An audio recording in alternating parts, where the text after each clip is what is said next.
Hey, Hello, everybody. everyone. Sorry, we're having a little bit of interruption on the internet, but if there's anyone that's watching, let us know if there's an issue, and we will fix it right away. But Desiree, I'll let you kick off this the talk. Go ahead. Okay, so hey, everyone. Thank you for joining us for another episode of Scranton Talks. I'm Desiree, as I'm sure you've known. I'm the co founder of the Independent Film Creative Hub and NEPA Film Society, as well as the organizer of the Mystery Box Film Challenge. Um, Eh, yep. Go ahead. Oh, there's a little bit of a delay, so I didn't mean to cut you off, Desiree. But my name is Luz Cabrales, as many of you already know. But for those who don't, I'm the co-founder of the Independent Film Creative Hub as well, and the founder of Scranton Films. We're very happy that you are joining us today, and we're very excited to be bringing Scranton Talks through many platforms, social media on Facebook, Instagram, and YouTube. And make sure you sign up on our creative hub. We have a free membership. So make sure that you go ourcreativehub.com and make sure that you sign up. Uh, Yeah. Desiree, go right ahead. Yeah, so we have some couple of great updates. We've been very busy these last few days. We just had our indie filmmaker meetup on Saturday morning, which was the first one in a very long time with the pandemic and everything like that. We had a great time. We met some new faces. We talked about a lot of films and a lot of projects everyone's been working on. And we just came together at Black Watch Cafe in Scranton and having all the independent filmmakers come out and learn from each other and talk to each other and what everyone's been working on. So it was very nice seeing everybody who came out. Yes, it was very nice, and it was a very nice day here in Pennsylvania. It didn't rain, it didn't snow, No, so it we was were nice. we were very happy. So we're gonna kick off this talk.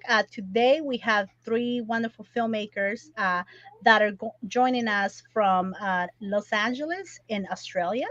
So we're very excited. We're going international, Desiree. Look at that. Look at us. Yeah, for the first time, it's great. It's wonderful that they can join us today. Exactly. So we're gonna talk about with these filmmakers. Let me bring them up, and then we'll introduce you. All right, ladies. Thank you so much for being here. Yeah, thank We you. Thank you. we have Ria Nidheya in Kankana.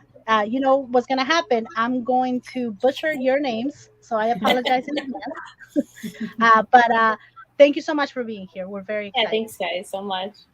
Thank you for Thank having you. us. Yeah.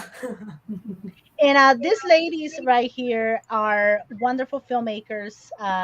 We have an actress, we have a dancer, writer, directors, and they have launched a campaign on Seed&Spark. And I'm going to be a little slow putting stuff on the screen, but I will eventually put it on right here, where we're going to talk about this. For the Rose Garden Film campaign on Cedar Spark. But before we do that, we're going to get a little bit into the background of our filmmakers and learn more about them so we can hopefully inspire some filmmakers, whether they're veteran filmmakers or they're just getting started. And they can tell us more about how they got started in just inspire one another. So we're going to kick it off, and I'm going to put Nidhea on the spotlight. And we're going to talk to her first about how you are an award winner, director, writer. You created a short film that went on to many festivals and sort of, and it might be the inspiration for the next campaign. So we'll talk about that. But tell us how you got started as a filmmaker. So initially, I wanted to just be a screenwriter. So I moved to LA in 2014 to pursue an MFA in screenwriting from New York Film Academy. And after I finished that, I was just like waiting around trying to find writing work, and I realized I'm a novice. Like I'm not just going to find it like that. So I decided to start creating my own work. And back then, I was working at an internship, and I met my friend Alan Williams, and the two of us started. I'm like, one day I'm like, okay, why don't we just make a movie together? Let's do that. Like, why are we just waiting around for an opportunity? Let's just make it. And the two of us, like, we just like poured our heads and ideas and everything into it, and made our first film, ID Fix. And since then, like we collaborated on and off on a few projects, and yeah, that's pretty much how it's been. I never thought I would direct or produce because I always just wanted to write. Even now, when I introduce myself, I'm like, I'm a writer, and then I'm like also a director and producer, and that's how that No, kind of no. started out. Right. Yeah. And that's very interesting how you say that, because a lot of times we get into this industry thinking that we're gonna do just one thing, right? Mm-hmm. And then out of necessity, sometimes we have to do three things. So as far as you approaching this as a writer, right? Mm-hmm. Since you said this is what I wanted to do, how did um how did that transition go about, in the sense of, you talked a little bit about that, but just in your head, were you a little scared that, oh my goodness, maybe I'm going to be something else, or maybe I can combine all these skills? How did that go about in for you as a writer?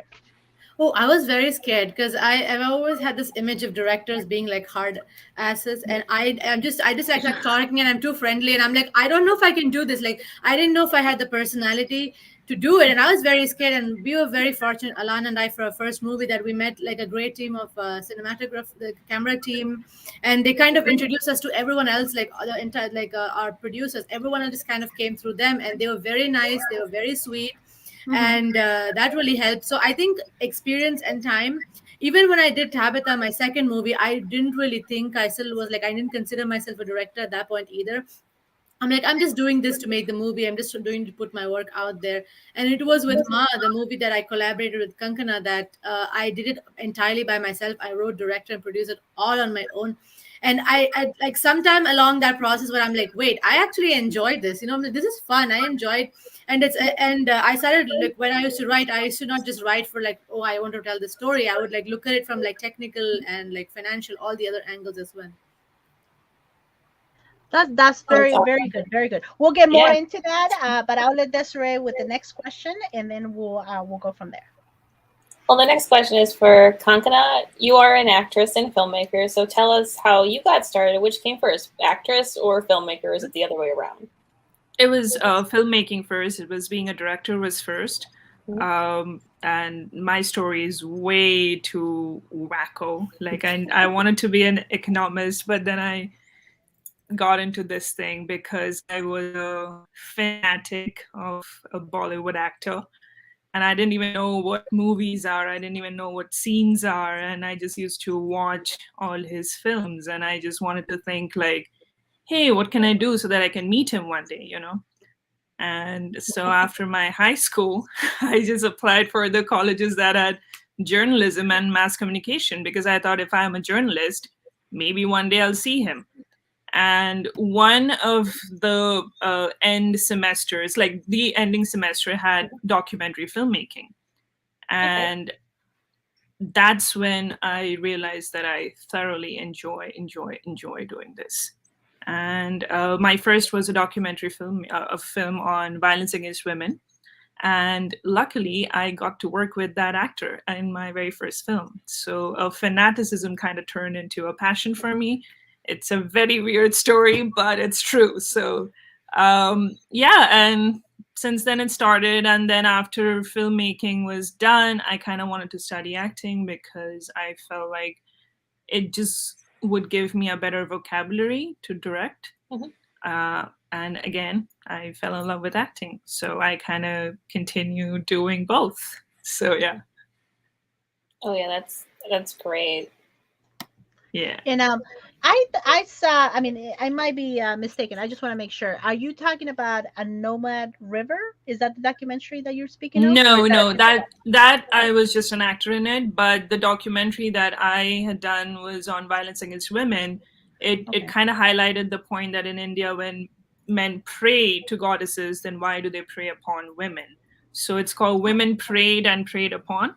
Okay. And Let me. yeah, that was done in 2012. And so yeah. Oh, okay. If Yeah, you a are nomad. able, I'm sorry, before you say, if you're able to share that, or even a trailer or anything, Yeah, we'll put it on yeah, the screen. Well, absolutely, not on the screen, absolutely, but on the comments. That way, people absolutely. are aware. It sounds like a very interesting documentary. Yeah, it sounds And then fascinating. go right ahead and a Normal River, which I saw a trailer for. Yeah, a Nomad River was done by a friend of mine, and he was kind of approached by this Isha Foundation Sadhguru, they did Rally for Rivers in India, all over India, because they were kind of trying to say that the rivers are drying up in India. And so he was approached by the team, and he's like, see, this is a national event. Like every single news channel is going to cover it. So what else am I going to show in it? So he kind of approached me and a couple of other friends, and we wanted to make it into a docufiction. And we just wanted to show that India was known for the culture, the music, and the rivers. And they're all drying up, you know, and we know it, we acknowledge it. But we kind of want to run away from it because we don't have a solution for it. So it's a docufiction. So my character is basically the fiction part of it. And she wants to be an actress, and she kind of runs away from home because it's not appreciated in her house. But then after a long time gap, she has to come back to India to prepare for a role that she's really trying hard for. And she doesn't even inform her family that she's back home. You know, she stays with the classical teacher and she gets trained there, and she sees the family of the classical teacher every morning. And she sees that families can also be defined in a different way, not just the way that she has been brought up in.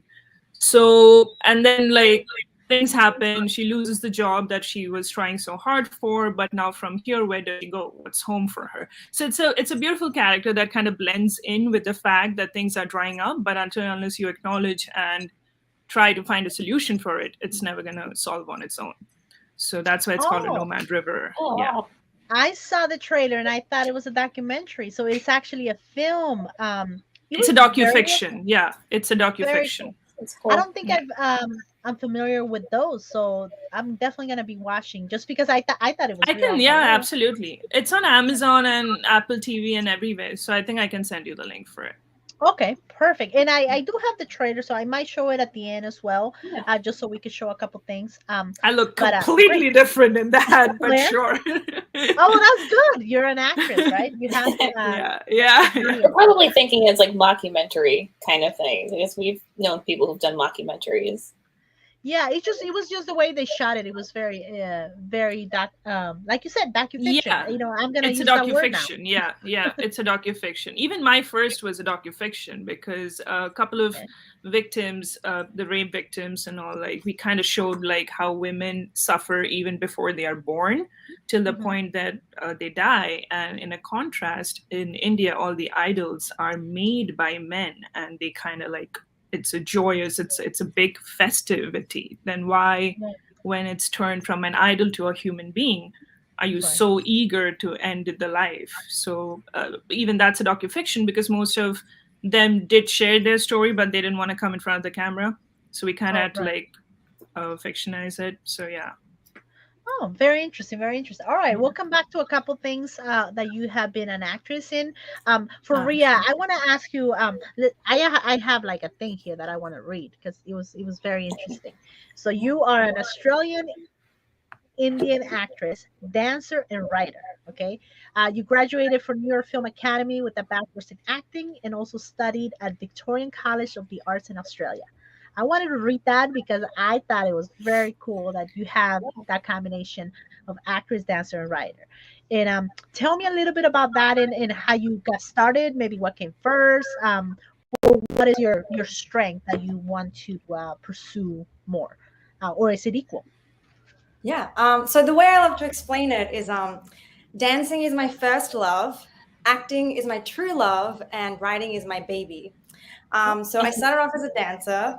And I think that's what gave me the foundation of an artist. And I grew up watching Bollywood movies because of my mom. So I loved watching films. I just wanted to know more about it. And coming from a South Asian culture, acting wasn't really a career. It was more of a hobby. So I never thought of it like, oh, I can actually go to school to study this. But, at school, I would take like drama classes. I was in the school plays. So slowly I, grew the courage to ask my parents if I could have a degree in acting, and they were very supportive. My mom was the one who actually encouraged me to audition for schools overseas.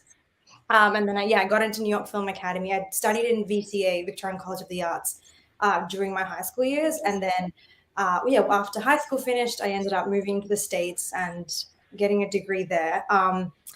And I think writing came about, as actors, we're often told, like, don't wait around for that opportunity, don't wait for that phone call. So, I enjoyed writing. It was a hobby. It wasn't something that I really wanted to pursue. It wasn't a goal, but I'd reached a point where I was tired of auditioning and waiting around. So to me, it was like a way to empower myself to create the characters and the stories that I wanted to tell. So the reason why I say it's like a baby to me, it's like when someone critiques your writing, it's a little bit more like, oh, how could you say that? As opposed to acting, like I think of it like I'm here to help you with your vision. You're my director. Tell me what you want me to do. So acting is still like, like I said, my true love. That's what I want to be doing. But writing and dancing, I'm very grateful for the two of them, and those things kind of ebb and flow into my life. But yet I'm passionate about all three of them. Yeah. Very cool. I just put myself on mute because my cat is roaming around. Oh, good. I love That's cats. okay. That's very interesting. That's very, very nice.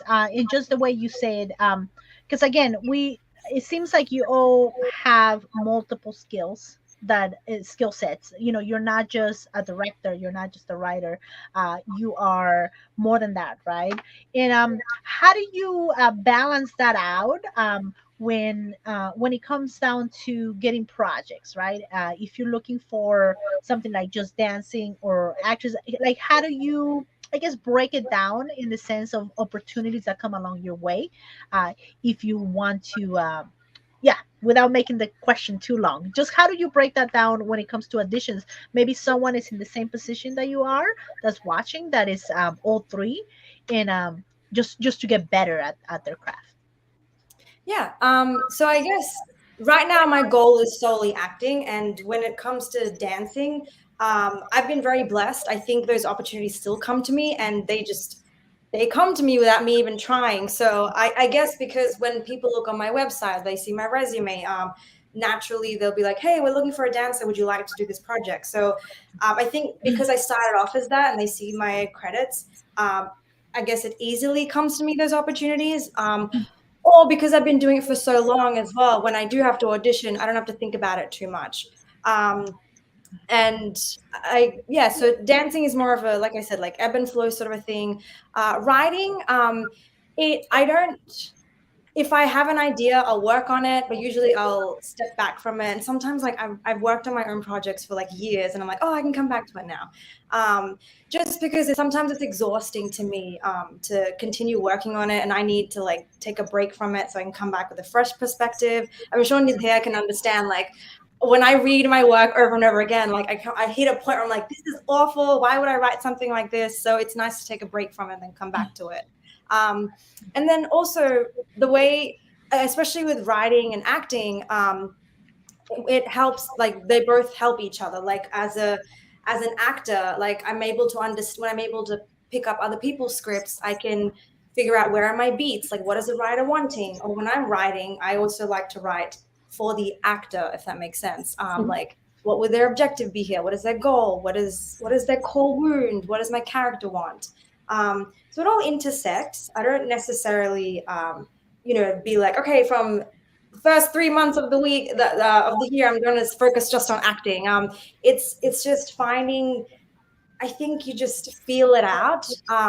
Whatever project comes to you in that moment, that's what you're going to focus on. Right now, I'm actually taking a break from writing, just focusing on acting. But maybe if there's not a lot of auditioning, or if I'm not acting, I might pick up, I might start writing a script again. So it's just feeling it out and finding that balance between the three. Very good, very good. We are going to, I'm going to try to see if I'm able to share some stuff on the screen while you talk, all of you. But I know, Desiree, we're going to bring it to the Rose Garden film, how you all met, and just how you all three came together to be in this place. So I'll try to get my media here. Desiree, go right ahead. Yeah, so we're going to segue into talking about the Rose Garden. For everyone, it is a tale of two estranged sisters who are forced to come together after the sudden and tragic death of their parents. If Nidheya, if you want to talk a little bit about the film, if you want to get into the Seed&Spark crowdfunding campaign, how that's going and the process, because I know a lot of people out there want to make a film and they need money as for obvious reasons. So like the process is Seed&Spark really a good platform for people to use. So yeah, the Rose Garden, as Desiree said, is a story of two sisters, two Indian American sisters who are estranged, and they come together when their parents die tragically. The story is about like the grief they deal with after their parents die. It's about mental health issues and also about the relationship between the sisters and how they try to overcome their years long issues. So I decided to launch this crowdfunding campaign because I'm like, I want to this movie. I felt so passionately about it that I knew that I needed more resources than I could personally come up with, and I thought crowdfunding was a great way to do it. I'd heard about Seed&Spark from a lot of people, and even Ria told me to go with Seed&Spark, and they're wonderful. I'm telling you, they are so nice. They're so helpful. You once you like set up your project and you enter all your information, they give you feedback and they work with you until they think the project is ready to go live. And they also say that the most of the people who do listen to their feedback and go along with it are the ones who face that success in their campaigns are successful. So we launched on 18th of April, and today is almost 15 days, like, so they say 16 days left on that. So 2 weeks, but we already raised 63% of our total funds. That is amazing. I cannot believe Look at it. this, guys. That's This fantastic. is amazing. It is. I go to sleep telling myself like I can't believe this is actually happening to me. That people want to support this project. It's just mind blowing how amazing and supportive people have been. And it's only 2 weeks. Like I'm telling you, it's 2 weeks and we're already here. And we need to reach at least 80% to be able to get the fund. So we hope we reach that green light stage very soon. Oh, I think you will. I mean, this is Thank you. amazing. I was, since we started talking about this, I was just looking at it. I saw it when it was $0, so I saw that and I was like, all right. And then I don't know, I came in like maybe a week after and it was like, blowing up. So this is good. This means that Yeah. people believe in your project, and it's just really great. Have you seen that is people that know you, or have you seen people that don't know you and they just see that the powerful message that this film is gonna have? I think it's a mix of both. Of course, it started out with like our people in our close network, and recently I saw a few people who I don't know personally, and I also tried. I'm like, did they find it through the campaign website, or did they find it through like shared from like my friends or something? And they told me that they actually found it through the campaign website because we were listed in the staff specs last week. I think the last previous week, and that was like one of the biggest things for me. I'm like, people I don't know are coming forward and putting money into this and believing in the project. Like that was like, I don't know, dream come true moment, I guess. No, that's, I mean, No, that's definitely. great. And it is what every filmmaker should know, that I mean, it's not gonna happen right away, right? But if you keep at it, I mean, to be honest, I've seen this in just and we'll move on to for the next question that will go with this. But just the way you have it all set up, it really does tell people what the project's about, and not just what it is, but why. So I'm gonna leave that to Kankana and just ask her. How do you get involved in this project? And I know you worked on another film before, and we're gonna show it. Just tell me how you got involved, and why do you think this is gonna be this is important for people to pledge and give money to this campaign.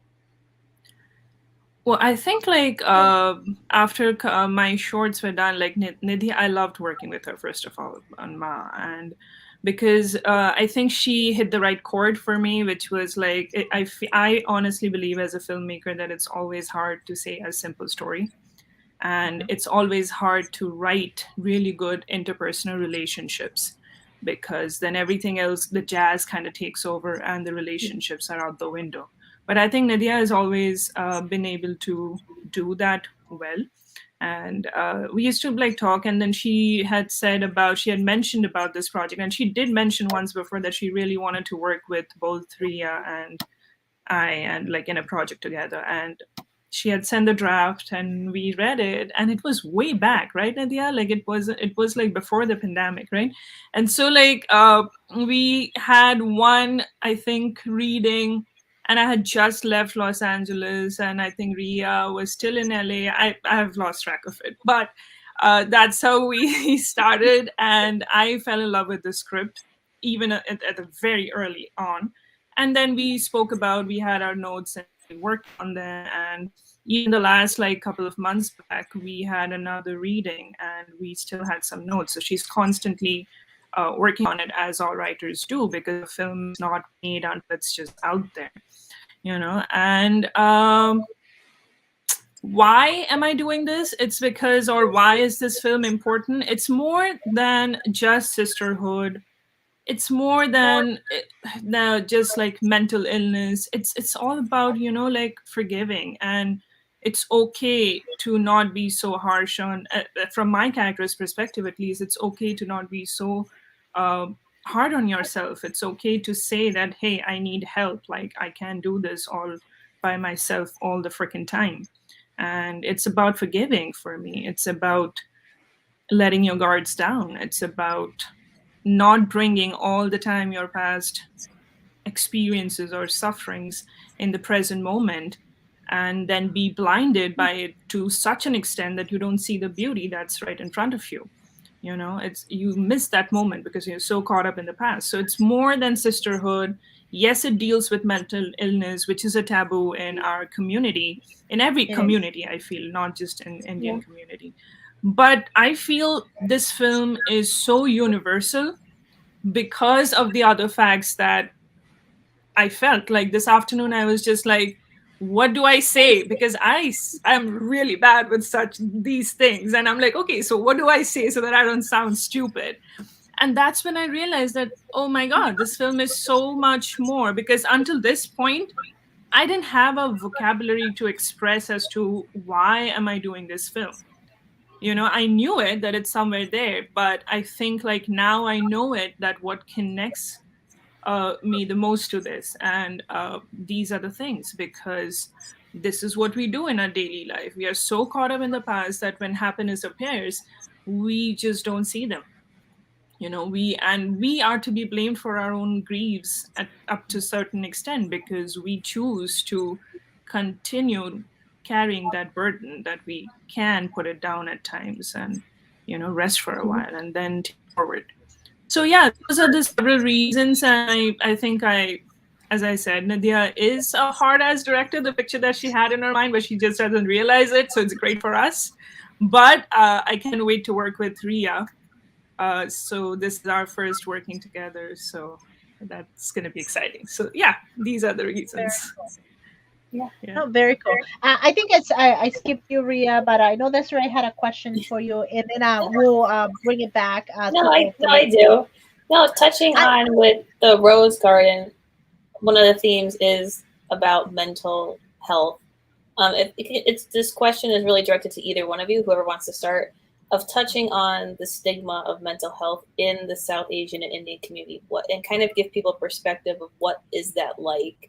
Because I know with us being in the United States, there is a stigma of mental health that's not really talked about. We're getting better, but it's still such a hard subject. If you want to touch on what it's like in your community that you're seeing. Yeah. I think because I used to go get therapy and school counseling when I was in high school, and I was petrified to tell my parents. And when I did, they were so concerned. They felt like they had not raised me correctly, that they had not loved me enough. And I think what's really important that this film shows is that, you know, whoever, someone in your family, or if they're friends, if they're seeing therapy, if they're seeking help, it does not mean that you are inadequate with raising your child. Like, there's nothing wrong with you as a parent. Sometimes you need to seek help, and that's absolutely okay. And what the film does is that it normalizes it.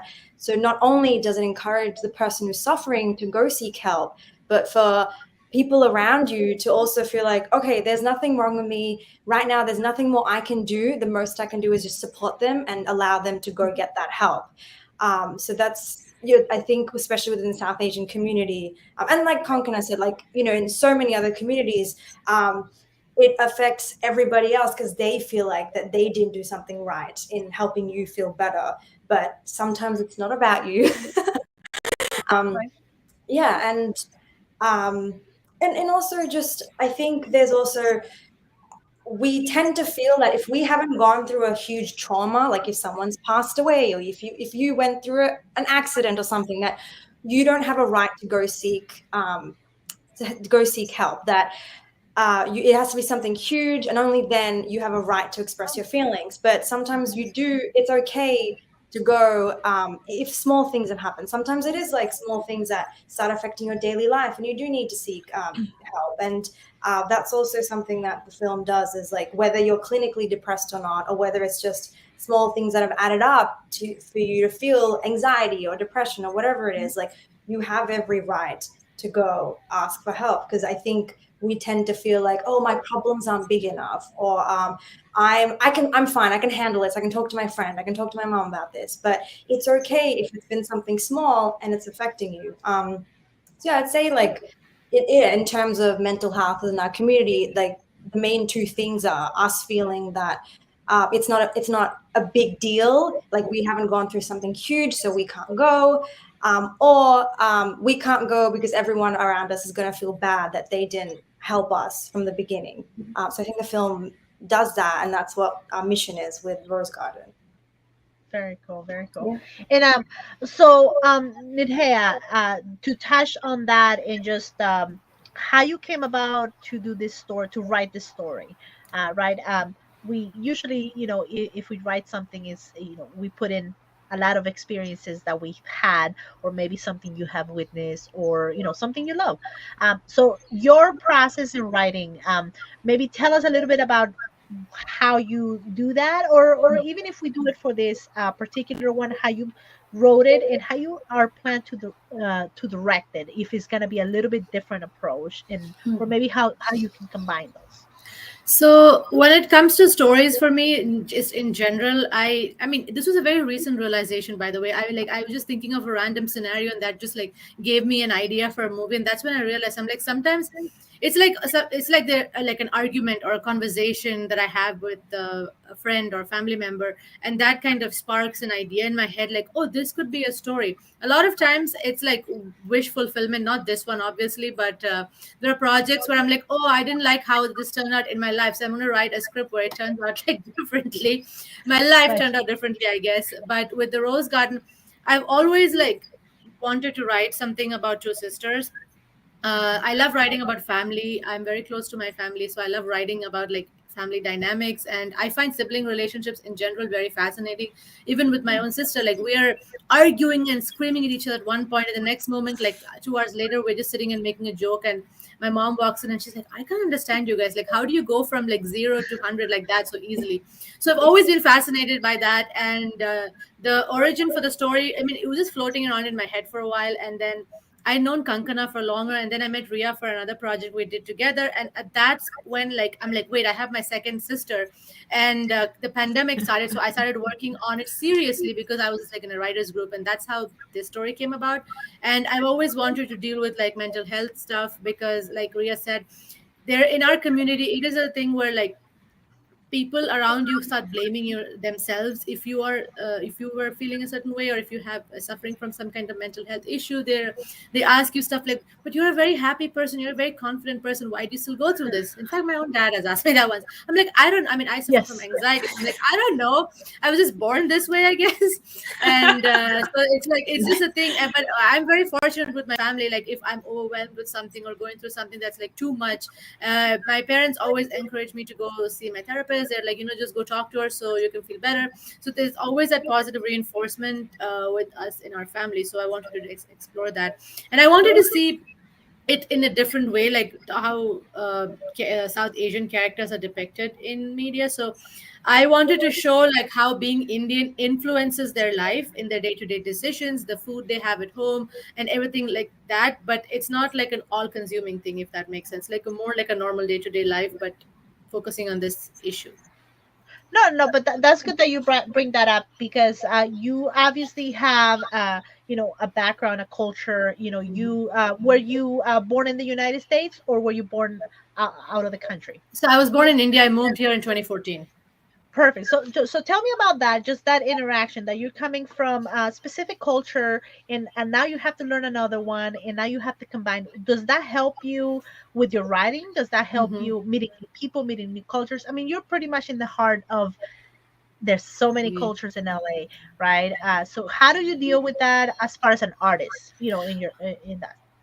I really found it fascinating because when growing up in India, being in Indian for like 21 years of my life, I didn't think too much of being in Indian because everyone around me was the same thing.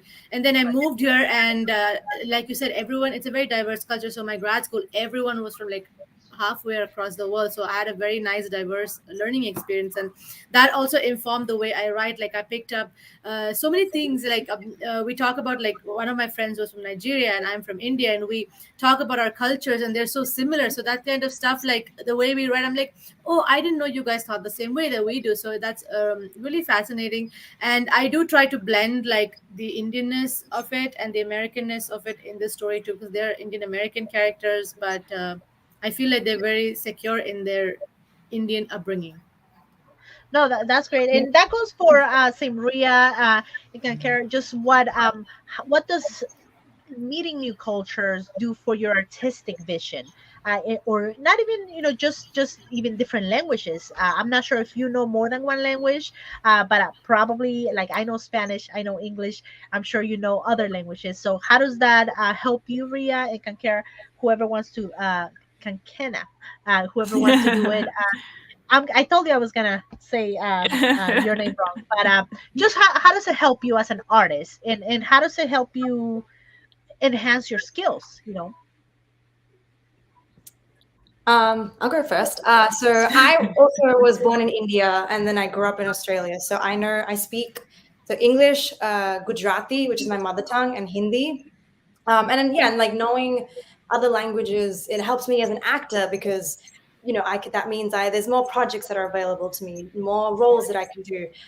But also when I'm preparing for a character, sometimes what I tend to do is I'll take the script and I will say, if it's like a script in English, I'll say the lines in Gujarati, and sometimes it just has a different feel, and I'm able to connect with the character in a different way. And what it also does is I once did this scene with a friend of mine who's Spanish, and we did.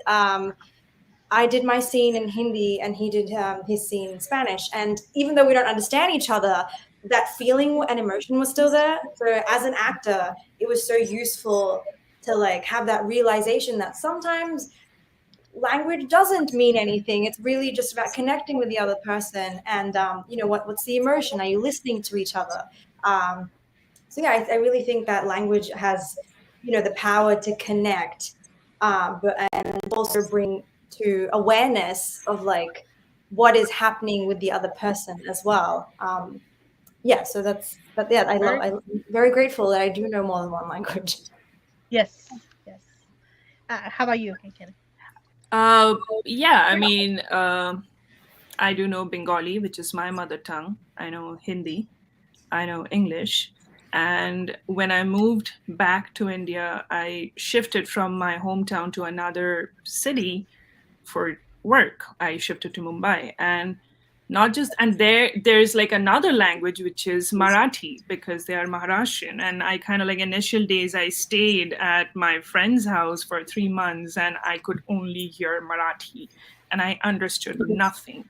And slowly I was like, okay, if this goes on, like I would be present physically, but then I would check out from all the conversations.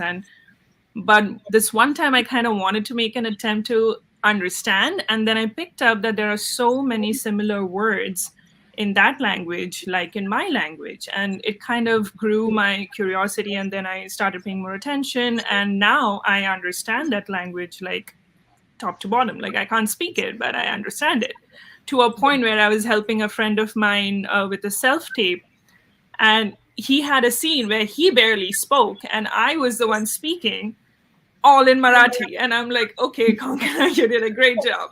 So yeah, it helps as a writer as well, because I write my stories that I direct. And as Nidheya mentioned, I have a friend as well that I sometimes write with, and she's Mexican. And when I was writing a father-daughter story, my last short, and the way she saw things and the way I saw things and the way we do culturally, it was so similar. Like, she would read my draft and she would be like, oh my God, we even do the same thing. And it used to only make us feel like, oh gosh, like language, forget culture, forget ethnicity. These are universal stories. There was this one time, my next feature is about, the theme is, if you remove language, communication becomes so much more deeper and real and without any filter. And this came to me because when India China was going through a hard time in 2016, I was in LA, and like, it was a very hard time. And for this entire 1 week, I used to have Uber rides back home late nights, and I would only get Chinese rides. And he would know that I'm Indian, I would know that he's Chinese, but as soon as I entered the car, he would never mention anything about the condition that our countries are in. We would only ask ourselves that, hey, how was your day? So how long have you been here for? So you realize that when survival becomes the word, everything else is just gone out the window. So there is no distinction, there's no discrimination, there is no problem. It's so easy. Communication just becomes so easy. And we both have like broken English and accents are different, and we're still understanding each other. We are not trying to put on an accent to be understood. You know what I mean? Right. Because it was a real communication.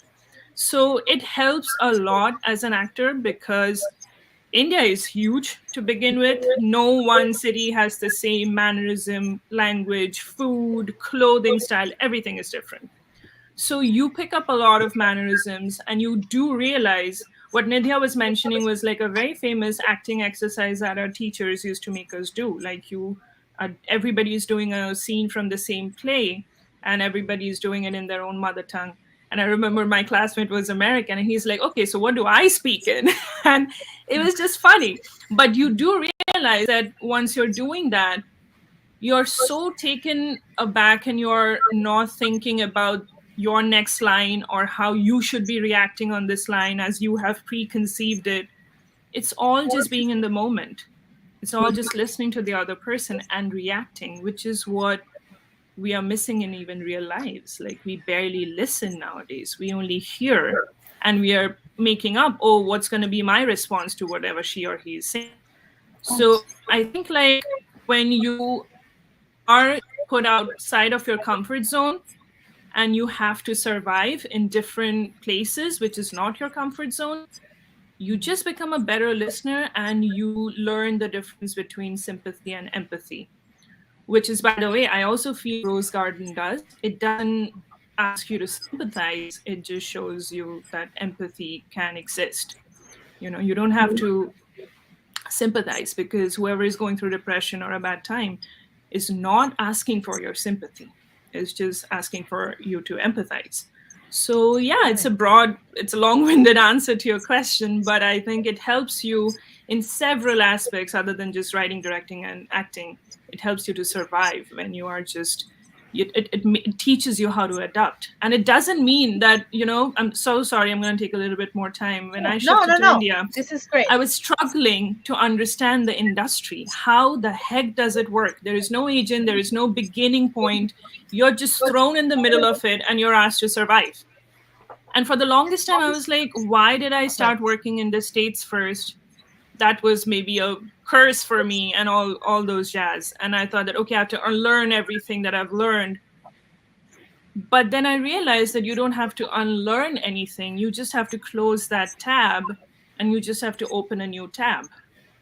You know how we do on our laptop, and then just get back to it. So just go back and forth. And you can do that only if you stop resisting change, because that's the only thing that's certain in your life, right? So I think Rose Garden touches everything of whatever we are seeing in so many deeper levels than just sisterhood and mental health and taboos and all. It's very universal. Yeah. No, that's a great question. We could talk about that all day. And it's sort of what you're saying is, I have experienced that. I being Mexican American and being in a small town, I have lived in the city. I have seen two completely different cultures that they sort of combine each other, but Yeah. they're also completely different, right? Yeah. And you have to, as a filmmaker, you have to be able to get out of your comfort zone, if you're a writer, if you're an actress, just to be able to see it from a different perspective. Yeah. So that's why this talk is great. Now that we're all women and we're powerful women here, but we want to make sure that if someone out there is feeling, that maybe they're misunderstood or they want to tell a story, I mean, just look at these three filmmakers here, that they're making a difference, and this film is definitely going to break the stereotypes and all that. I'm gonna let Desiree ask the last question just on the film, and then this is something that's never happened before. We have like 30 comments here, so Oh, I'm gonna wow. go through them real quick, Great. and hopefully they're all Awesome. questions. And then Amazing. we'll go through them. That way we can get the audience connected and go from there. Yeah, through the Rose Garden film, what do you hope to see changed in the entertainment industry in regards to how South Asians and Indians are portrayed in film and television? What do you hope to see in the future? Whoever wants to take that question. I just, for me, it's like I want to see their normal lives, I guess, lives normalized, to show the very different aspects of being South Asian than just like thinking about being South Asian. I don't know if that makes sense. Like, oh, I hate being Indian. I wanted beyond that, like instead of talking about that every day, just show their lives in their day-to-day existence, because I want to just show how I want to see more roles and shows and movies where everything is like you're just seeing them living their life, essentially, these human beings, whatever they're going through, whether it's a comedy or a drama or a horror. I would love to see like South Asians in like horror movies and thriller, like chasing down the bad guys. Like, I would love that, I'm telling you. Like, that is my next step as a filmmaker. Like, I mean, it's going to be not anytime soon, but I want to do another sisters project with these guys where it's like blood and gore and murder and stuff. So that's the thing, like to show like in like going out of just being Indian or South Asian and going to a more broader spectrum of just having normal stories told, but they just happen to be South Asian. Very, very. No, that's a very good comment. So we do have a few questions. Let me just get rid of this. And okay, so we have one. It says, "Do you plan to work in Indian cinema as well, or have you done?" I mean, I know that Kankana has. Maybe Ria in Nidheya can talk about that. I want to. So I want to like do my industry. I'm not Bollywood, but like I'm from Kerala, so the Malayalam film industry, they make really amazing movies, and they're very character driven stories. So I actually do want to, I mean, eventually, not anytime soon, like there's a feature I'm working on that is bilingual. I mean, I'm writing it all in English, and I'm going to have my mom like help me translate like some of the dialogue into Malayalam. So yes, I would absolutely love to work in that industry. Yeah, very cool. Do they they do a lot of musicals, no? Like, I've seen a lot of their films. I don't know if it's older, I could be mistaken, but I love when they all dance and they sing. Like, I love those films that I've seen. Have you maybe are you interested in doing any musicals? That's a good one. Okay, well, as an actor, because I am a dancer, yes, I'm, and I think, song and dance is a huge part of Bollywood. So I'm definitely open to that. And I have worked with filmmakers who are from India, where like one of my projects was a Gujarati web series. So that was like a wonderful experience, especially speaking in my mother tongue and doing something where I normally don't get to do that. So I'm always open to opportunities within the Indian industry, and as an actor, like it's always lovely to work in not just one country but in both countries, and for me like 3 countries, because I get Australia, US, and India. So how grateful and fortunate I am. Definitely. Yeah. Let me let's see. Oh, look at this one. How could I support you guys? Well, contribute to I know him. I know you. I am gonna send you the link. Yeah, I know him. I'm gonna send you the link. Abhaya Dada, like you have to just pay like whatever you can and help us reach 80% so that whatever we are making to make this film happen uh, is possible, because every help matters. And after you contribute, I hope you do. If you don't, it's okay. You can just share this page and the link. I'll send it to you all over after this live. And I appreciate you asking this. I'm going to keep you posted about this, Abhaya. Very cool, very cool. And I think you have that's a good thing. You have a lot of incentives. They don't just have to give, a big amount. You could go small. Anything helps Yeah. filmmakers. So definitely, I know we have like a couple things here. 50. Yeah, if you want to briefly explain where the money is going to, if people let's do are that. curious, like I want to help, but where's the money essentially going towards? Yeah, I know we have it. Like, go ahead. The money basically is for the production and post-production of the film. So I want to make sure my actors, my crew members, our equipment, they're all paid for, to make sure their guys are fed very well. We're filming in peak summer, so lots and lots and lots of water bottles for sure, and Gatorade. And of course, for like COVID safety equipment, we want to make sure everyone's safe and healthy. And then also for post-production, for like editing, sound, color correction, and then I have submitted a lot of my movies to film festival, so I plan on doing like 100 for this, more than 100, at least 100. So it goes into like for fees, and also of course like permits and insurance, city permits, and then insurance, and and some for contingency as well, in case hopefully nothing goes wrong, but in case. Yeah. Very cool, very cool. Well, okay, this is good. If there's anything that we miss, same for the audience, please feel free to put it in the comments. This lady's our own social media. Let me put up again, and just correct me if this is wrong, but I have Nidheya's website where you can see all the work she's done. Ria, I have this one. And kind of, I'm not sure. I couldn't I find can one send for you. I can send you my Insta handle, or there is IMDb, but Oh, I can let's do type that. in the Insta. Yeah, I'll just I'll type in do the it. Insta right now. Yeah, type it in, and then I'll put it in right. Let's see.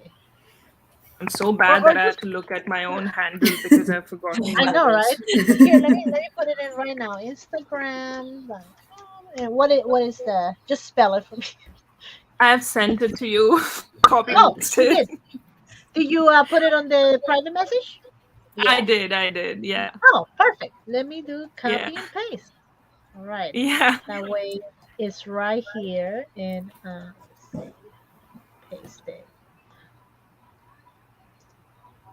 Let's see if it shows up. Yes. Yay! All right. So Yeah. perfect. This is great. And I mean, this was a great talk, and I really do appreciate all the efforts to make this happen, ladies. I know we are on different time zones, different countries, so this was a treat for Scranton Talks. So we're very Yeah, it's happy. great. But before we leave, last question, I promise. Yeah, the Okay, classic question we always ask. we always ask our filmmakers this question, because we have the audience that we have novice and veterans that are watching this. For someone who's just getting started, or maybe wants to get into this industry as an actress, director, writer, whatever it is, what will be the advice you will give? Something that maybe you should have known when you were younger, before you got into this, or anything that has inspired you to keep going. So who wants to do it first? Persistence. I think persistence is like the most important thing, because when I started, like I always wanted to be a writer, and then when I start doing this screenwriting, I thought, oh, I'm going to get a job right out of college, everything's going to like magically fall into place. And but I mean, sometimes they do. I'm sure that there are like those stories as well, but I think even when it's hard and like rejection is going to happen, like not everyone's going to like what you create. That is just, everyone has taste, and that's just life. But no matter what, you just have to keep going, you just have to keep showing up. I mean, there have been many times where I'm like, I don't want to do this anymore, I want to give up. And then I had Like my mom, she always scolds me. She's like, it's a hard profession, but you have to do it. You chose it, and you have to keep going at it. I'm like, thank you for that. No, it's she's wonderful. She's my mom is the one. My parents are amazing. But yeah, that point is that keep showing up for your dream. I think no matter how hard it gets, I think as long as you make the effort every day, and show up for yourself. And like I also say, show up for my younger version. I know that like 8-year-old or whatever 10-year-old Nidheya will be very happy that I'm actually writing and that's what I'm pursuing, and I didn't just like settle or give up. So just every single day you have to show up, and even when it's hard, maybe cry, talk it out with your friends or family, therapists, and then just show up. Keep doing it until it like you just need a one yes. So just keep showing up. Very good. Very good. How about you, Ria? I'll go with you. I think something that inspires me to keep going, I wish I'd learned this sooner, was being clear on your why or your purpose. Like, why are you an actor? Why are you a writer? Why are you a creative? Because like Nidheya said, like, knowing your why and your purpose is what keeps you being persistent. And there's days where I am crying because I didn't book that job, or like I've been auditioning and it's like, why isn't anything happening? I remind myself that, why do I want to do this? And that's honestly what keeps me going. And it's so important because it is such a hard industry that you need to, you're like, when people do say like, if you can do something else, go ahead and do that. Like, I understand that. Because so many people that love you will tell you like, are you sure you don't want to do something else? Are you sure? It's like, no, I'm doing this because my why is X, Y, and Z. So yeah, like, I don't know, spend some time actually journaling or writing about what your purpose and or what your why is for being an actor or filmmaker. Know your why. I don't think I know my why yet. We will workshop or my how yet. I don't know anything. I just feel like I remember once Al Pacino was in our school and he had said one thing. He had said, keep doing it. Like, don't sit and judge like, oh, is it worth it? Oh, is it this? Oh, is it giving me money? Just keep doing it. So like, whatever comes your way, see at what stage you are, and if it's like making you learn something new, then just go for it and do it. Don't just sit there and think too many things, because you're never going to be satisfied. So like right after I graduated, I only used to do student projects, and it's like a small thing, and then at the end of the day you realize that it's still a story that you're telling, regardless it's a student project or a professional projects. Like, I have cried working with professional studios, but I was super happy working on student projects because that's where I felt that I was more connected, and I was just telling the story. I was doing more justice towards it. And I just feel like keep observing, because it's so interesting around you that you'll forget that you have issues. You'll be so immersed if you really observe people. Like, you just go to a cafe, take a cup of coffee, and I'm saying this because I love Starbucks, but go sit in a cafe, take a cup of coffee, and just observe. And you will have stories around you like there is no tomorrow. It's crazy. And you'll learn a lot, and you'll just process, observe, and then process. Don't just like forget it, process about it. And that's what I say to every filmmaker, even who writes to me that, how can I make it? How do I go about it? And dream. I mean, I didn't even know what scenes were. I just knew I love Amitabh Bachchan.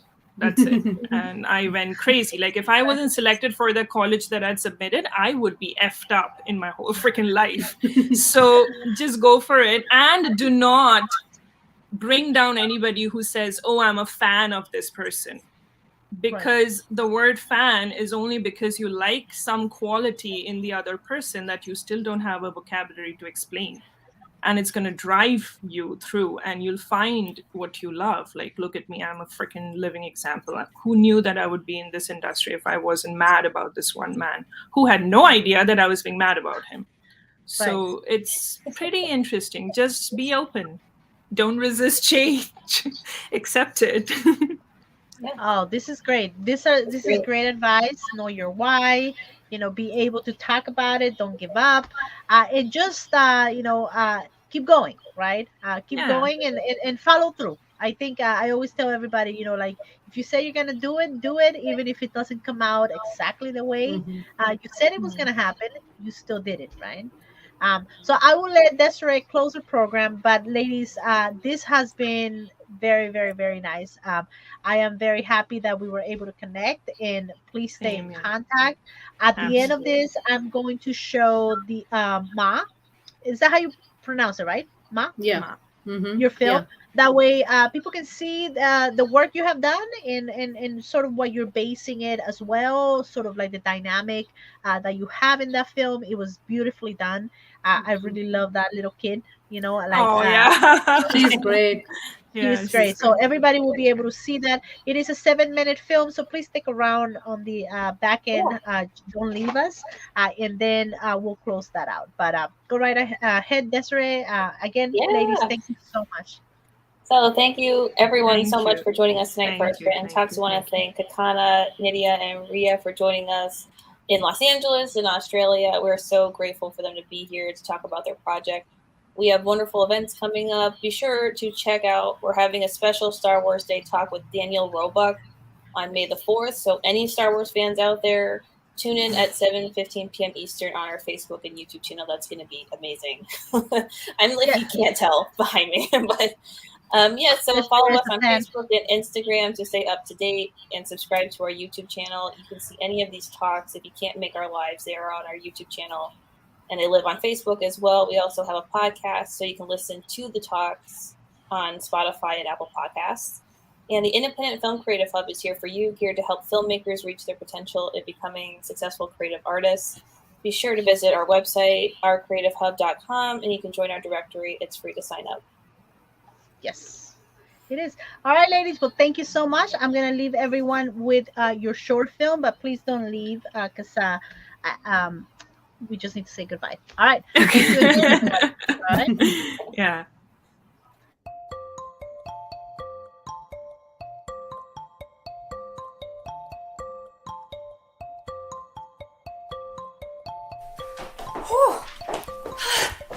Oh my gosh!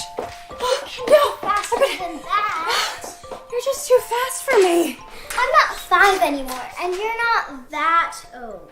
Oh, you cheeky little thing! Ooh! Ooh! Mom, you're ruining my drawing. Sorry.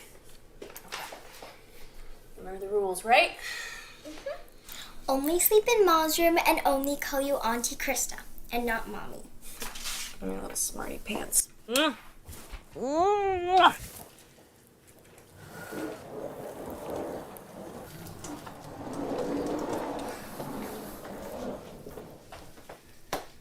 Hi, I'm Krista. I'm Radha's roommate. Yes, I know. Yeah. It's so nice to finally meet you. Radha's told me so much about you. Not all nice things. I'm certain.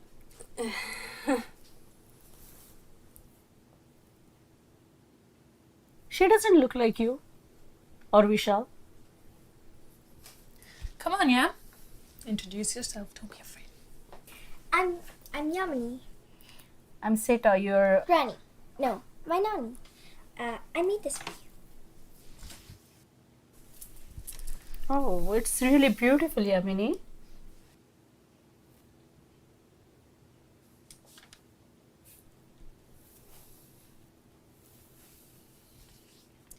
I've made your favorite vegetable korma.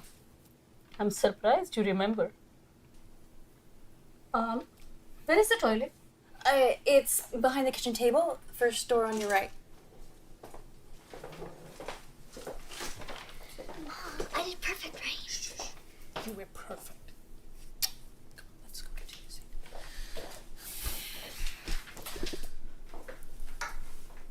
You were quiet the entire ride. This is gonna be a disaster. Rads, look at me, okay? Breathe.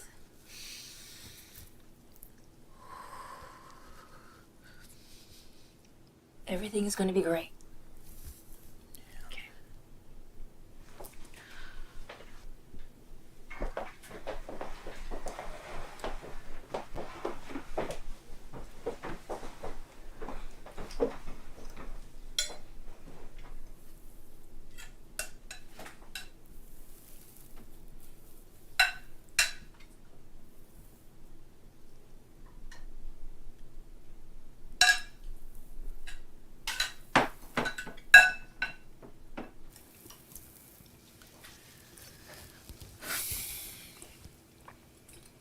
I haven't had this since your father fell sick.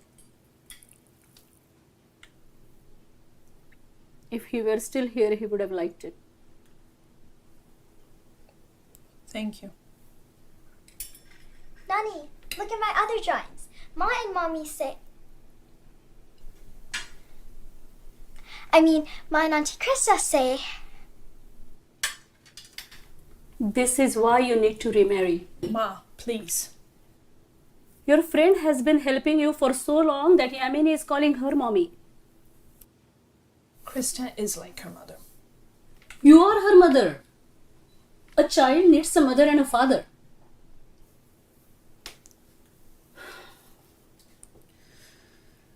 I know. I didn't want you to divorce Vishal. But that's okay, it's his loss.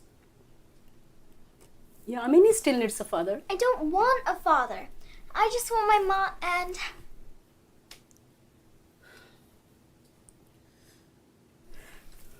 I really appreciate all the help you have given to my daughter. But you're not a replacement for a husband, right? That's enough. No, it's okay, Radha. No, it's not. It's not okay, Ma.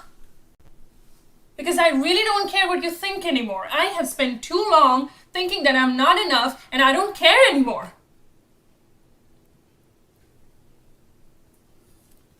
Krista is not my roommate. She is my wife. And Yamini is our daughter.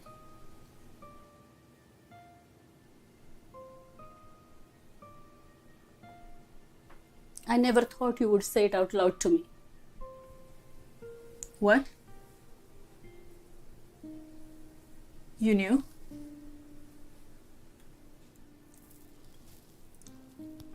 I suspected. We are not stupid back home, you know.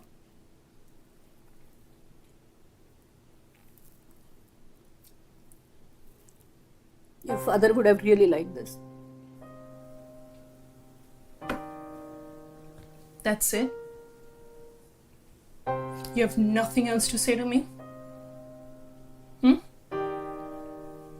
All these years that I lied to you and I lived in fear, and that's it.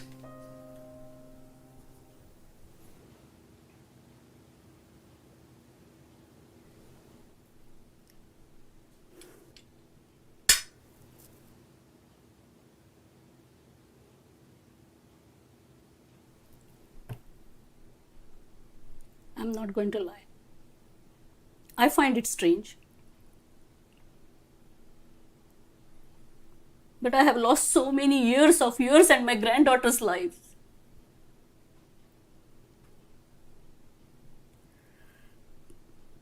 I just lost your father too.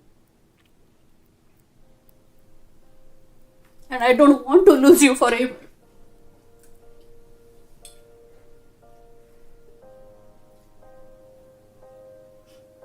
Eat. The food is getting cold.